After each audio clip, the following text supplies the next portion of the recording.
ChatGPT Plus is free for college students through May. Here's the thing. You've got a lot to do between now and then. Studying for finals, writing papers, trying to keep your life on track, and ChatGPT can help with all of it. It can quiz you for your econ exam, make a study guide from your French notes, plan out your meals and study breaks. It can get really specific on how you like to learn. It can even help you come up with ways to stop procrastinating. So from now until summer break, take advantage of all the ways ChatGPT can make your life easier. Restrictions apply.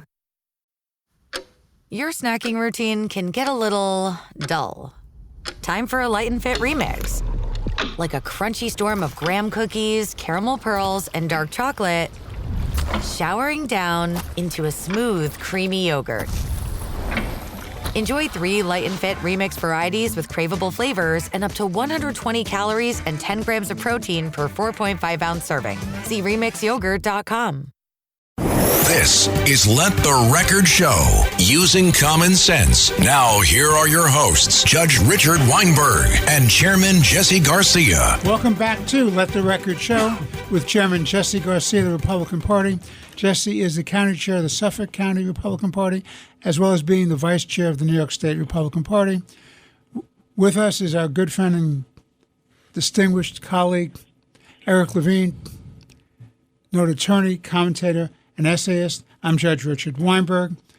In our second segment of today's show, we're looking forward to having Senator Jim Banks of Indiana on the show.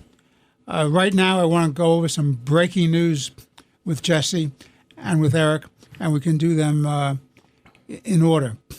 First, there's an election of a new pope. Second, there was a press conference today involving a trade deal between England and the United States. The UK. The United Kingdom, of course. Thank you. And there will always be a Britain. In my mind, there will always be an England. There will always be a Britain. Unless God pulls the plug, as right. they say. Okay. Yeah. Okay. Finally, a rumor, subject to verification, that there may be, in Trump's visit to the Middle East next week, where he's not going to Israel, but he's going to a number of the Arab states, a meeting in Saudi Arabia where there may be some deals cut on defense and nuclear civilian energy. We'll have Eric talk about that. So let's talk about the new pope. So a new pope was elected, the first time in history that an individual from the United States has been elected pope. I myself am very surprised. I always thought they try to avoid the United States for whatever reason. They also seem to have avoided, over the years, people from Ireland, which I never understood, since you have such a strong Irish commitment to the papacy and to the Catholic Church. But as an outsider looking in, what do I know? The white smoke came out in the second day of balloting. I have not seen the movie Conclave, so I don't know how long it took in the movie. I now have to watch it. You should see it. It's an excellent film. Right. The little I know about this new pope, he's Chicago, born and raised from the South Side.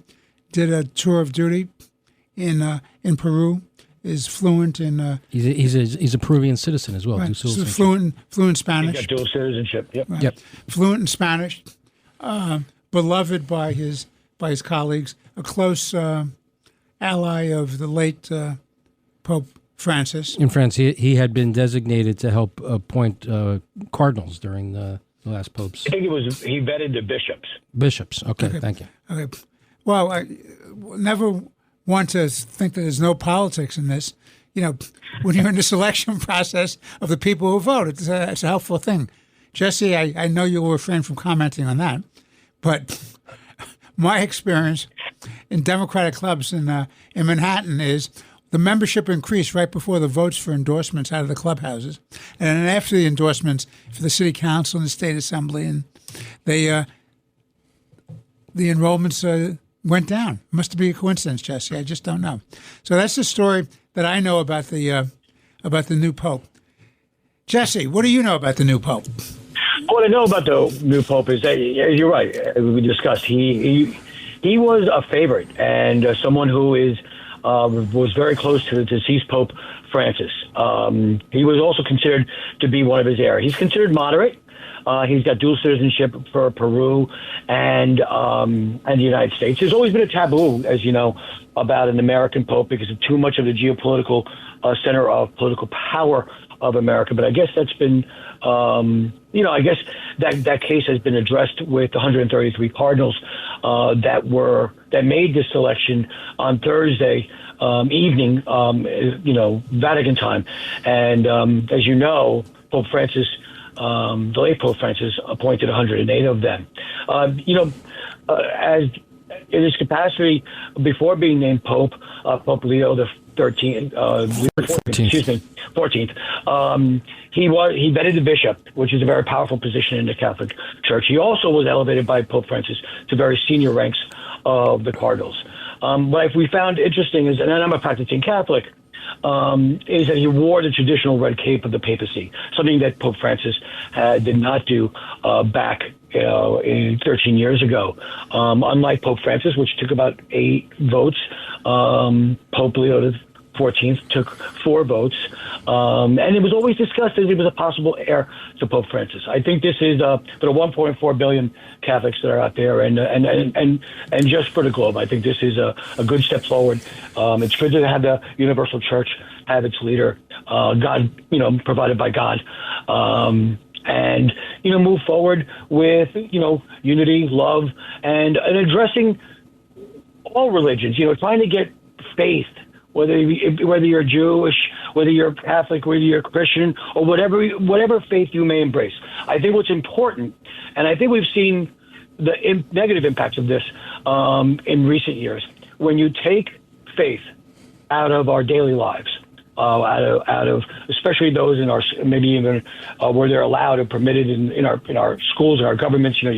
People say you can't, in God we trust, to remove those type of faith-based accoutrements to our pillars of society. I think it hurts faith in general. It hurts our society, and I think that's why we've been going off the rails a bit. But I think this is a wonderful thing. It's a wonderful thing for Catholics. It's a wonderful thing for faith, and it's a wonderful thing for the country, for the globe, for our world.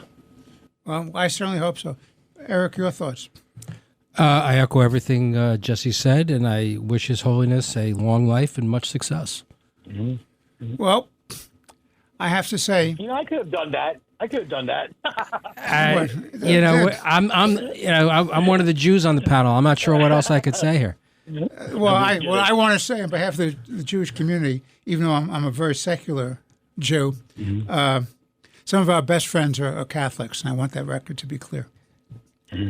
All 1.4 billion of them. So, turning to the next breaking news.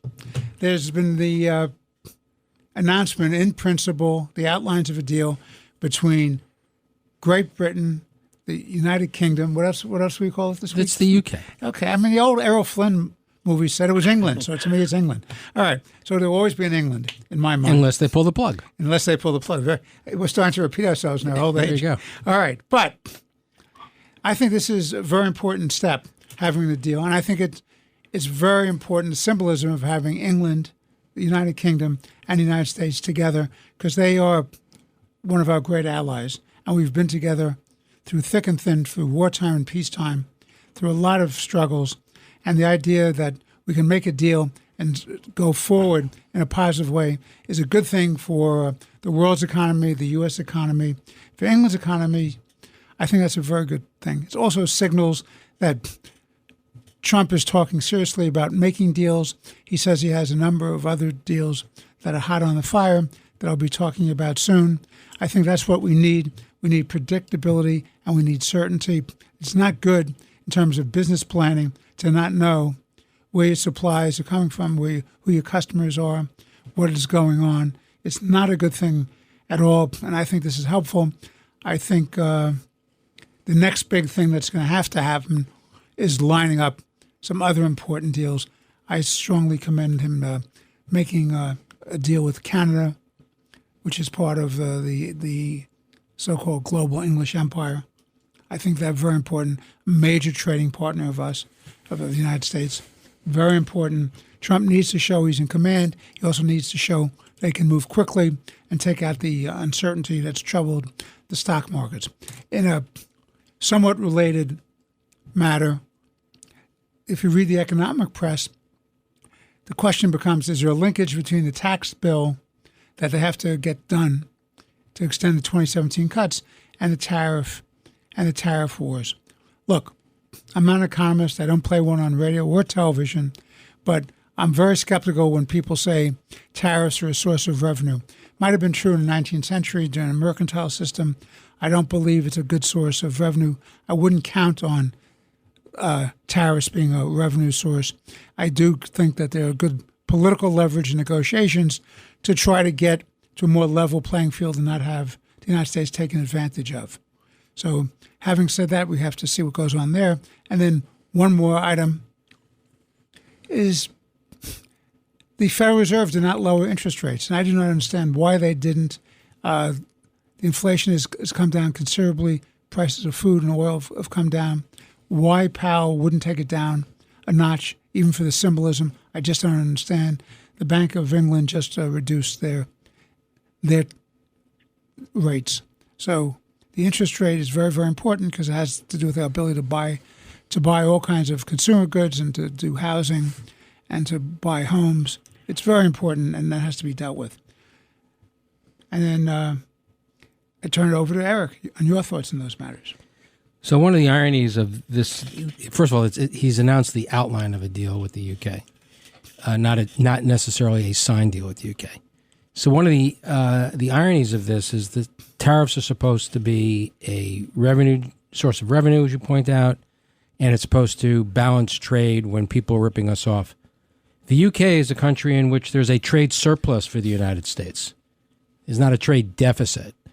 So I'm not sure under that test as to why we were issuing tariffs on the UK and why all of a sudden now, where we have this trade surplus, this is going to be a source of revenue. I'm not sure that economically that follows. But again, I hope I'm proven wrong, and I hope the Trump tariff strategy is successful, because if it works, then it's good for the country. In terms of Powell raising or lowering interest rates, it's hard to know with Powell if he's keeping the interest rates where they are strictly for economic reasons or out of a fit of pique for Trump, because the animus between the two is no secret. There's a lot of tension there.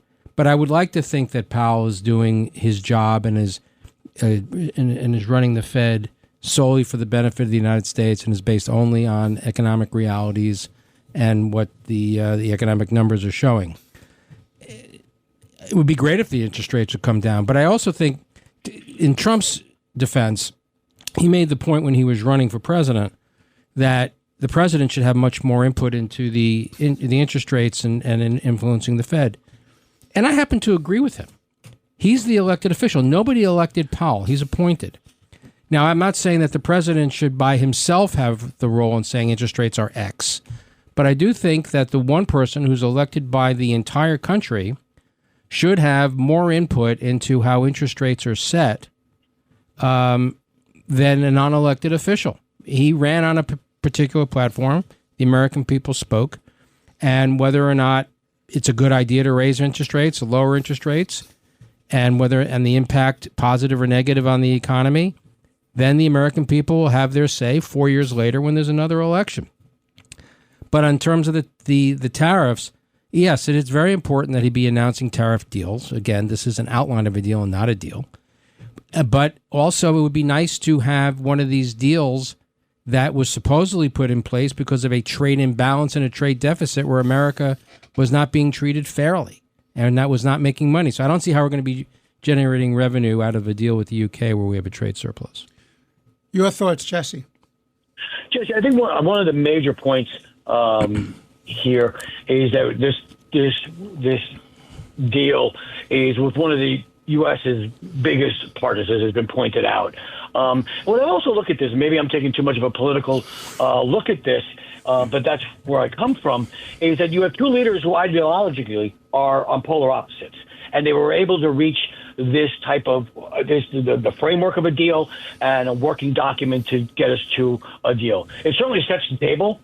with the items in this agreement for other deals involving other major large economies, the EU, maybe our Asian allies, and in terms of and also I think it's important to point out that economic indicators over the last 2 weeks have been showing that there is progress in moving forward. As you pointed out, inflation, and we could use a reduction in our rates. I agree with Eric that I think our elected officials should have some role and encouragement in that. But just last week, the April jobs report came out far more robust than it was expected. I think the number was 177,000 jobs created as opposed to the projected 120 or 130. And then, of course, we're seeing slowly, and even as of Thursday when this agreement was announced with both the Prime Minister of the UK and President Trump from the Oval Office, the Prime Minister being on the phone, the stock market continued to grow and go back to the numbers that it is going. I think one of the things we have to look for, and I think it's been stipulated in this framework, is that it's going to, for American companies, it's billions in increased market access for U.S. companies, fast-tracking U.S. goods. And I think that no matter what, fair, open, and reciprocal trade is important for each and every one of our trade agreements with everyone. I think this is going to be good for, this framework as it moves forward, is going to be good for farmers, ranchers, producers, manufacturing here in the United States, and also for our national security as we go through in different regions. It took about 4 weeks for this framework to come forward, and I believe that the president also teased, and by the time this airs on Sunday morning, perhaps there may be something, but he seemed to be teasing something, some type of development announcement or a waypoint on the negotiation calendar with China. So we'll see where that goes out. Okay. Well, we have to take a break. Thank you. This is Let the Record Show with Chairman Jesse Garcia of the Republican Party. And we have an upcoming special guest. That's right. Eric Levine, noted commentator, essayist, and attorney. We're in our second segment. We're waiting for Senator Jim Banks of the state of Indiana to come on. He's a distinguished military man. He was a lieutenant in the Navy, a former member of Congress, recently in the last election elected to the United States Senate, and serves on some very important committees. And we'll be back in just a few moments. Please stay with us. Let the Record Show is on the air.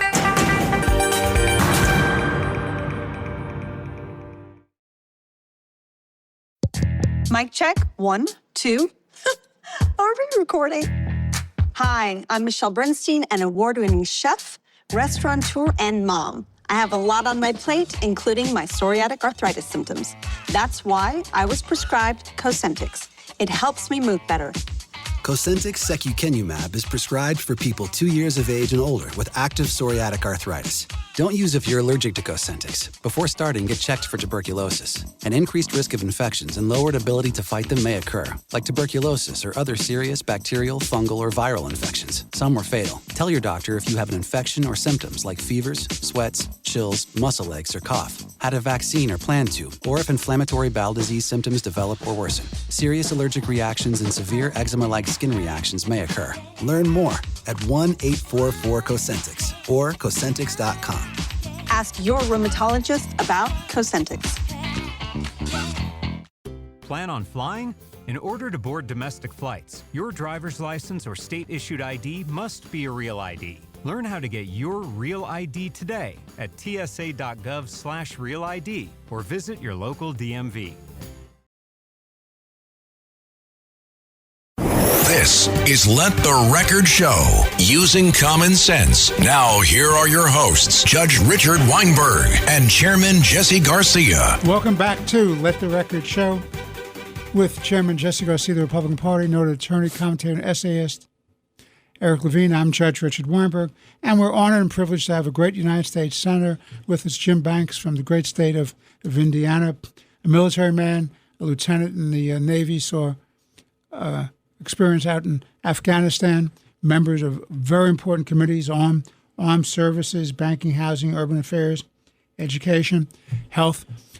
Senator, welcome to Let the Record Show. We're delighted to have you here. Hey, it's great to be with all of you, Judge, and what an exciting time to be a United States Senator in this great country. It's great to share some time with you and talk about it today. Eric, you're a witness. Jim, welcome to the show. I'm proud to say that I was an early supporter of yours, and proud to be able to, count you as a friend. Let's talk about what is on everybody's mind right now. That one big, beautiful bill that's supposedly going to come out of the Congress to eventually find its way to the president's desk to be signed. So we want to talk about the status of that. Where is it? And I guess start with what are the hurdles that a Congress is currently trying to get over? Well, Eric, great to be with you, and appreciate your friendship and your support, and especially early in my campaign. And a couple of years ago, when I was running for the Senate, we were in the minority and the House. I was running for the United States Senate. We had Joe Biden in the White House, and we were a long ways away from 2017, which was my first year in Congress. I was elected to the House 2016 with President Trump. And that first big thing that we did in that Congress was passing the Trump tax cuts. And now we're at the point where those tax cuts expire on working class Americans and on small business pass-through businesses in Indiana. We're talking about family farms and those small town businesses in places like where I live and small town Indiana. So we're at a dangerous moment. I believe if we fail, if we flop on extending tax cuts on working class Americans, Republicans will lose the midterms next year. We'll lose the White House in 4 years, and frankly, maybe we deserve to if we fail at this critical moment and task of extending those tax cuts. I was just at the White House just a little bit ago, meeting with officials at the White House about the reconciliation bill and what do we have to do to get it done. Right now, the House is in the middle of marking up in the committees the meat of it. I mean, we passed the budget, which is the bones of it. Now the reconciliation process starts, which is the meat of it. And there's different parts of it. There's extending the tax cuts, which I talked about. There's spending cuts. I mean, I think we can get $1 trillion or more of spending cuts out of all of this. And could you talk about where those would come from? One big place, Eric, where that will come from are reforms by the way of work requirements on Medicaid, and then go after wage fraud and abuse in Medicaid. You're not cutting Medicaid. You're not cutting services to Americans who are using Medicaid. You're making reforms, and work requirements is very politically popular. I mean, if you're staying at home and you can work, you don't have dependents that you're taking care of, like sick parents or sick kids, and you're not working, you shouldn't get Medicaid. You should prove that you're out looking for a job, and there are reasonable ways to do that. And that cuts hundreds of billions of dollars by requiring people to go back to work and be in the workforce and live healthy and productive lives. Good for the country, and it happens to save hundreds of billions of dollars. So that's on that point, some spending cuts. Yeah, on that point, I think it's important for listeners to remember that Medicaid was expanded under Obamacare to include people that weren't originally supposed to be covered by Medicaid. It includes working age, healthy men to be able to go on Medicaid without any sort of work requirement. And what complicated that was the federal government under Obamacare would cover 90% of the Medicaid expansion for healthy men who aren't working, as opposed to 70 would only cover 70% of the cost for single moms or the indigent who are supposed to have originally been covered by Medicaid, so that there was an incentive for states to give more money to healthy non-working men. So you nail it. That's so true. And by the way, people in real America, where I come from, they know it. They get it. They see people around them who aren't working and who are living off the government dime with our tax dollars, all the while they're going to work every day. My dad is a retired factory worker, made axles as a union factory worker all of his life, and he complains about why should he go to work and sweat through the workday in a factory while people are living at home off of our tax dollars, and that's the fairness of it, and that's one good place where we can make some significant gains. But during COVID and the pandemic, the massive expansion of the federal government, $37 trillion in debt, we have to come out of this with this reconciliation bill that doesn't just extend the Trump tax cuts, but cuts $1 trillion or more in spending. And then, Eric, the last part of it is really important. The reconciliation bill also provides a boost to our military, to modernize our military, to focus the military on new investments in sophisticated technologies and innovation that we need to deter a war or, God forbid, ever fight a war and beat China if we ever get ourselves into a situation like that. So there's a big boost of $150 billion or a little bit more in defense spending, and then also supporting the efforts to secure the border and the deportation efforts of violent, illegal criminals in our country that we need to fund as well. That's all wrapped up in this one big, beautiful bill, this reconciliation package. It's moving through the House, being marked up in the House, and then it will come to the Senate. My prediction, I don't know this, I'm only predicting, but once the House, which has this very small majority, passes their version of the reconciliation bill, I think we'll quickly pass it in the Senate because we have a 53-seat majority, a bigger margin to work with, and we should be able to get it done as quickly as possible. Well, in the spirit of the announcement of a new pope today, when do we expect to see the white smoke coming out of the Capitol building announcing the reconciliation package? Well, it has to happen soon. I mean, I'm concerned that it's not happening fast enough. So this week, some of the House committees they've started and then they stopped, and they're trying to work their way through some of these complicated. You have some of the more moderate Republicans who don't want to face political backlash for cutting Medicaid, but we have to go out and sell to the American people. We're not cutting Medicaid. Work requirements means that we're putting people back to work, and we're cutting waste, fraud, and abuse in Medicaid. And that's very reasonable, and I think it'll be very politically popular. So that's the big fight in the House. And the Senate, we're very focused on doing what we can to make these tax cuts permanent on working-class families and small businesses. And it's going to take a little bit more work to do that and find spending cuts across the board to do that. But I think we can get that done. So just shifting gears to the Trump tariffs. So today it was announced that the administration had worked out an outline of a deal with the UK. So how important do you think that announcement is? How important is it that we have an agreement with the UK? One of the ironies we were just talking about on the show before you came on is that one of the theories behind the tariffs was to right trade imbalances, but the UK is one of those countries with whom we have a trade surplus. So how important do you think the announcement of the outline of a trade deal with the UK is?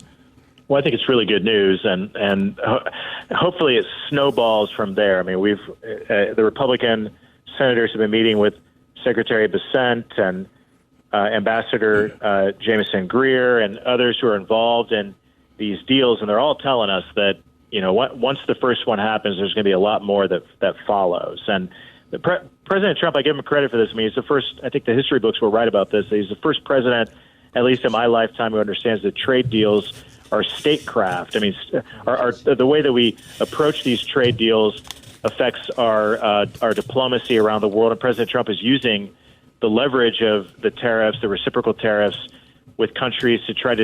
And this is something I think Republicans are doing a poor job of explaining. We've got to do a better job of this, but explaining that we're diminishing China's role in the world so that America and our allies the West can rise once again. And we're seeing that happen. I mean, the trade deal with the UK, I mean, China is a threat to the UK. China's a threat to America.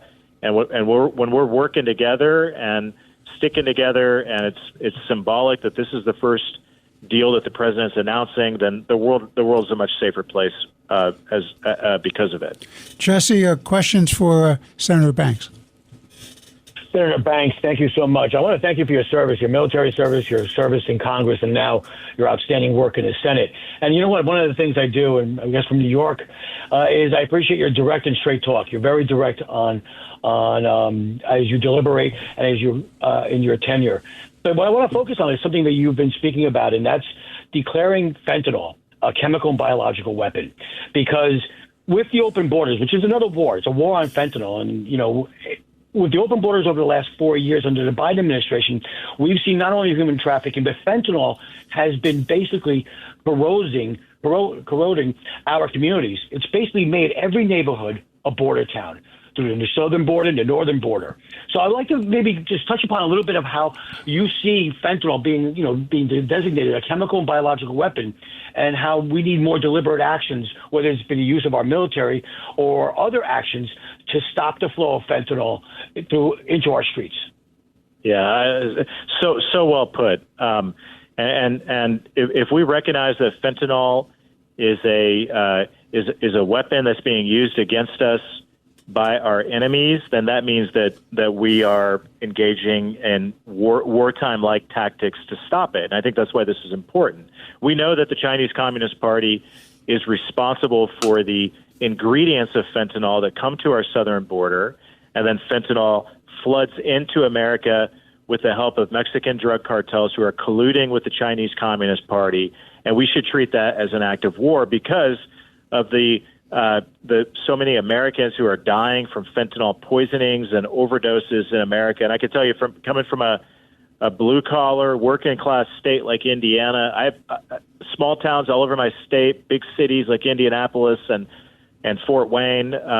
You go to any community in Indiana, and you're not going to find somebody somewhere who hasn't been affected by this, by the drug crisis that's a direct result of the Chinese Communist Party flooding our country with fentanyl with their partnership with the Mexican drug cartels. So if you declare it as an act of war, then that means that we use our military to stop it. And I think this is something President Trump is focused on doing, using the National Guard and military resources at the southern border to secure the border and block this type of activity.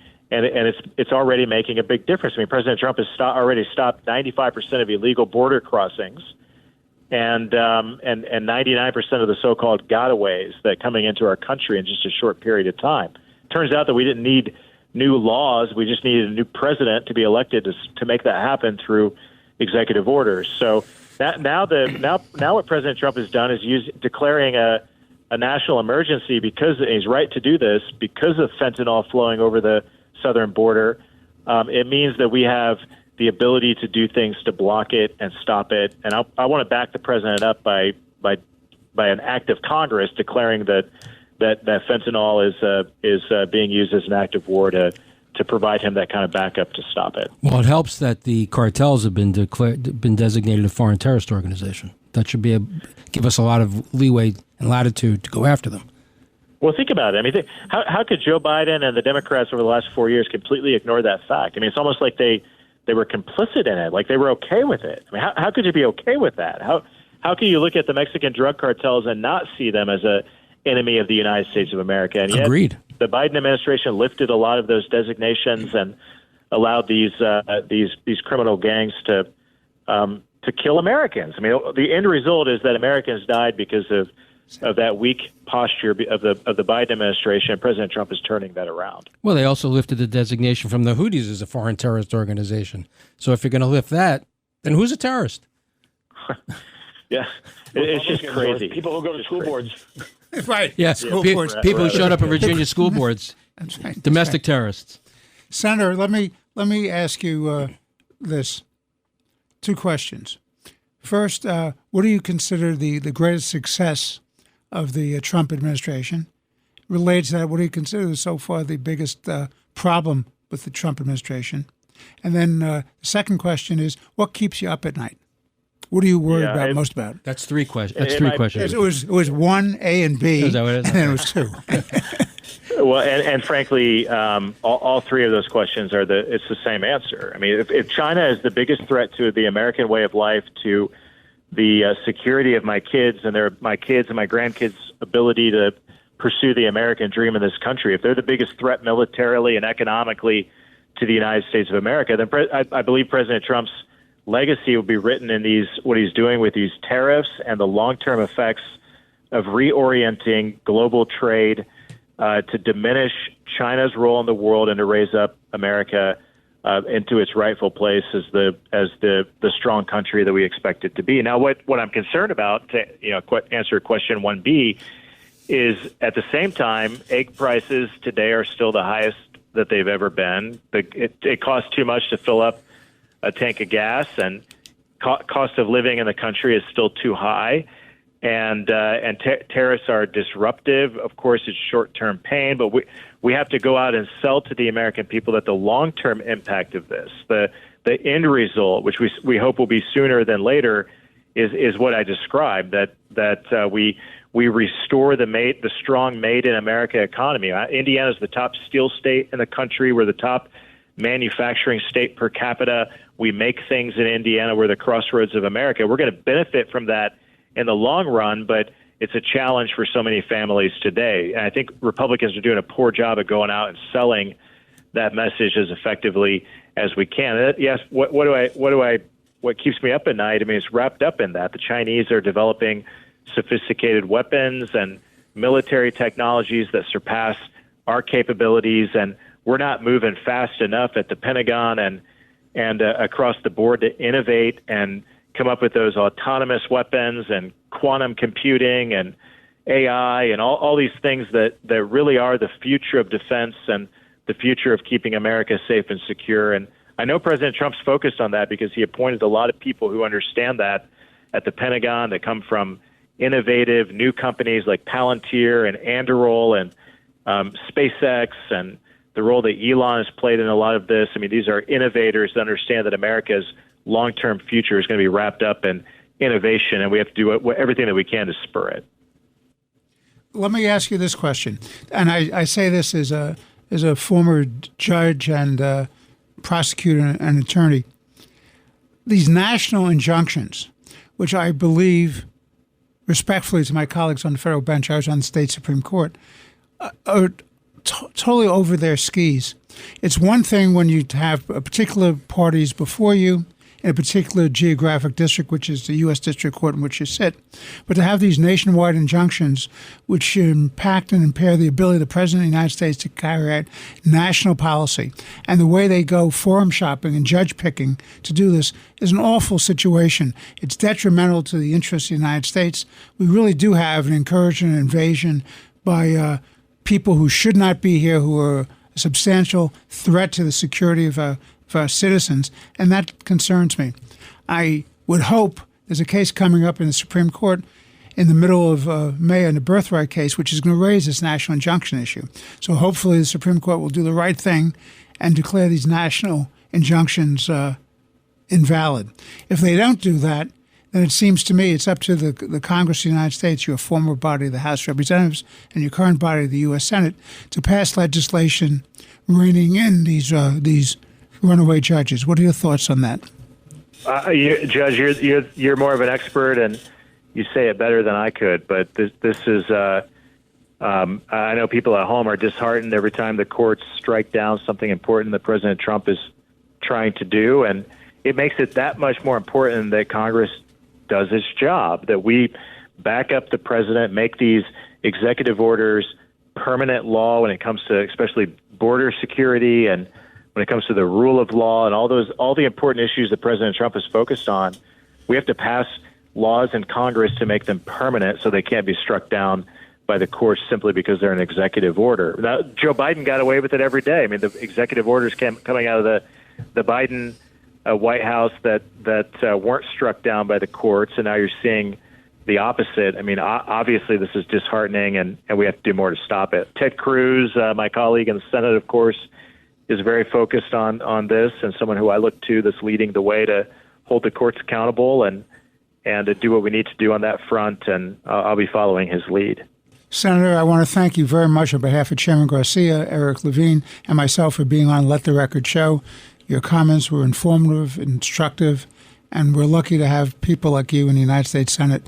We're in tough times, and we need strong, able, common-sense leadership, and you're one of the leaders of that perspective. Thanks again, Senator, for joining us. Yeah, Jim, thank you. Thank you. It's an honor. Thank you. Thank you, Senator. This is Let the Record Show. We've just had Senator Jim Banks of Indiana, a great United States Senator, a great patriot. We'll be back in a moment with the final segment of this week's Let the Record Show. Please stay tuned for more important and interesting conversation. Let the Record Show is on the air.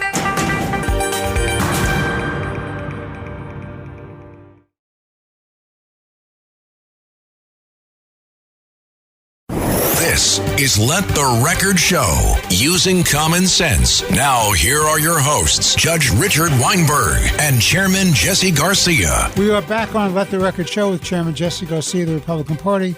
Jesse is the Vice Chair of the New York State Republican Party and the County Chair of the Suffolk County Republican Party. With us is our good friend, distinguished co-host, attorney, essayist, commentator, Eric Levine. I'm Judge Richard Weinberg. We just had Senator Jim Banks of the great state of Indiana, a great patriot and a great member of the Senate. And this is our final segment, so let me begin by raising the issue of Columbia University. One of the great universities of the country, one of the great universities of the world. Was. That's what I was about to say. And it seems that we're watching its destruction before our very eyes. It's a slow motion car wreck. And if you saw these kids running into the library. At its own doing. Exactly. Well, Jesse, that's a good point. Would you please tell our listeners why you say it's Columbia's own doing as opposed to the doing of these crazy kids, these ignorant, biased, hateful kids? Why is that? From my perspective, it's because they are not protecting the rights of every student on that campus. They have lurched so far to the progressive left that they are allowing Jewish students to be denied access to their classes that they've paid for. They've created a unsafe environment for these students, and they've basically allowed progressives and paid agitators from outside the campus to come in and take over their campuses. That's section one. Section two for me is that they'd rather be more ideological in their wokeness and in the progressive left ideology than actually working towards the mission of educating our children, and which is the mission of their college and this university. They are rather be more political than pragmatic to serve all their citizens.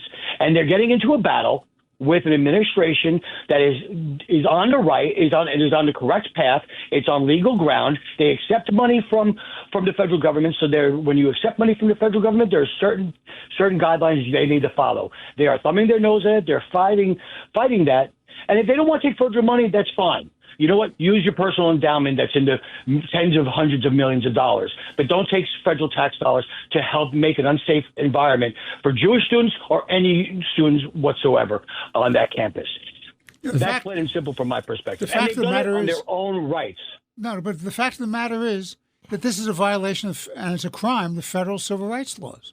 Exactly. And the Trump administration is right to investigate these universities, is right to withhold grants, and if they do it the right way, and I mean this, and this is free legal advice to the Trump administration, Trump can't say, I'm rescinding the tax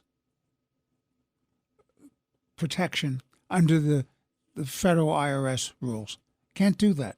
They're not entitled to an exemption because Trump or any other president says they can or can't have it. That's up to the IRS to determine whether or not they're following the rules. If their exemptions are going to be yanked, it has to be done by the IRS. Otherwise, Congress. Otherwise, they are setting themselves up for more litigation, more lawsuits, which only slow the process down, which is the strategy of the extreme left progressives to slow everything down that Trump is trying to do to right the ship. Well, there's a difference between Trump saying, I'm taking away your tax-exempt status. That has to be by an act of Congress or the IRS interpretation. Agreed. But in terms of withholding grants. That's different. That's very different. I agree. And the Trump administration is on very firm ground, and I applaud them and I encourage them to withhold the grants. The fundamental problem with what's going on campus is that let's not just focus on the kids as you describe them. Most of these kids are outside agitators, but you do have a lot who are students. But the real fundamental problem at Columbia is that the administration and the faculty support this crap. That's the real fundamental problem. They have a culture. Exactly. It's a culture of indoctrination as opposed to education. And this is something that has taken years to develop. But they're now reaping the fruits of their investment, of the radicalization of the faculty and the administration at Columbia. But you don't just see it at Columbia. You see it at Harvard. You see it at Stanford. You see it all across the country. And that's really at the fundamental root of it. How is it that the higher education the quote unquote elites are so far left. How has that evolved? That comes back to our K through 12 This call will education. be recorded. That comes back to the K through 12 education. We really need to start getting a hold of our school boards, our town boards. We need to start getting back. And that's why this fight, this battle, this war on social justice, on diversity, equity, inclusion is so critically important. It's unconstitutional, it's racist, and it's anti-Semitic. And if the administration and the faculty is not going to do it on its own accord, then the federal government must step in. Must. It's not a question of should they. It's a question of they must step in and enforce the civil rights laws. And if professors lose tenures, and if administrators are fired, and if these universities lose their endowments and grants, so be it. I could really care less if Columbia University goes out of business. I just really don't care. It doesn't educate children, doesn't educate our next generation. It indoctrinates our next generation. It's antithetical to Western civilization, Western values, and American values. And this is a domestic battle that we must fight. And who cares what happens to Columbia? I certainly don't. Well, what's interesting, if you looked at the film on the TV shows, and you saw these kids coming in, storming in to take possession, then when they decided they wanted to leave, they were blockaded. Because what happened was the university finally got smart, and they called in the police. The question is, once they're called into the police and they're arrested, will they be released? Or will they be held and charged and convicted and put in jail? Well, that's when it stops. No, these people need to be put in jail. Agreed. I couldn't agree with you more. But if you're talking about the logistics of it, they said, let us out, let us out. Fact of the matter is, they wanted to card all these kids, get their identification, which is very important. Goes to the issue of, are they outside agitators? Are they agent provocateurs who are paid on the payroll of extremist groups trying to bring down this country? Or are they really students on campus? And depending on who they are, they have to be dealt with appropriately. If they're a student and they take over and they seize that building, they should be immediately suspended, if not thrown out of the university, period. No doubts about it. If they're agent provocateurs... If I could for a moment, though. Yeah. If I could for a moment, I'm sorry, Your Honor, I didn't know if you were finished. But I agree, and I think we all agree that they should be arrested, prosecuted, and convicted. My problem is, once they get arrested, and you guys are lawyers, with cashless bail, aren't they just released? That's another issue. Jesse, that point is so apt. It's just amazing. It's a common sense. It's a common sense. Yeah. I mean, this is nothing more than right. Exactly. And what they're doing is they're sending out a signal of tolerance and appeasement to these radical extremists. You have to hold these people accountable, and you have to start, Jesse. And this is the business that you know best of all. You have to start with the grassroots. You have to elect members of town boards, city councils, state legislatures, county executives, town supervisors, leaders of the legislative bodies, mayors, governors, people who are for law and order, public safety, civility, respect for the rights of others. This cannot be tolerated. You cannot have one bill after another pushed by the Democratic majorities in the state Senate and the state assembly, which are watered down theoretical nonsense, which waters down protections for public safety and an organized, civilized society. So let me switch gears. I want to talk about Iran. I want to talk about the so-called nuclear deal that they keep talking about. I want to talk about this trip that President Trump is making. So Eric had this breakfast this morning, and I was honored and privileged to be there, drinking his coffee and eating his bagel. Essa bagel. Great bagels. Great bagel. And with a schmear of cream cheese. A schmear of cream cheese. No more. And no more. And I have to watch my cholesterol, so it was a light schmear. And I crossed the street, and I came into the building to go to my meetings here at the Red Apple Group. And I ran into Ambassador John Bolton, a former United Nations ambassador, who I'm a big fan of. Now, I know Trump has his issues with Bolton. I know Bolton has his issues Who's a with former Trump, national security advisor. a national security advisor. But he happens to be one of my heroes because I believe he's a realist. He's not an ideologue. He's not a neo-isolationist. He's not a non-interventionist. He understands the real threats. And I know Ambassador Bolton, and Eric does too. And I started having a conversation with him. I said, I'm very troubled, and this is long before Eric and I met and were coming up to the studio. I'm very, very troubled that Trump understands the consequences of just making a deal for the sake of making a deal. No deal is better than a bad deal. The Obama-Biden policies are bad deals. The formal deal never ratified by the United States Senate because they snookered the Senate, and Schumer, who should have been protecting the rights of the Senate and the interests of national security of the United States, sold out on that one. But so it was never a treaty. Well, you're in assuming place. he has any moral compass or but, any but core. moving on. But the fact is, it was a bad deal. I don't want Trump going into a bad deal. If he goes into a bad deal, we're going to wake up with Iran being a nuclear power with weaponry that they committed to using. They are for the destruction of the state of Israel, the little Satan. They're for the destruction of the United States, the big Satan. This is Islamic fundamentalism. It's a death cult. It believes in hegemony of their cult above everything else. And this has to be stopped.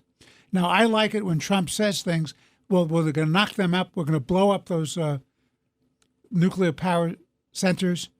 It can be the easy way, the hard way, or words to that effect. The question becomes, does he really mean it, and what is he going to do about it? Do not make a deal that doesn't remove them from the capacity to make these nuclear weapons. Eric.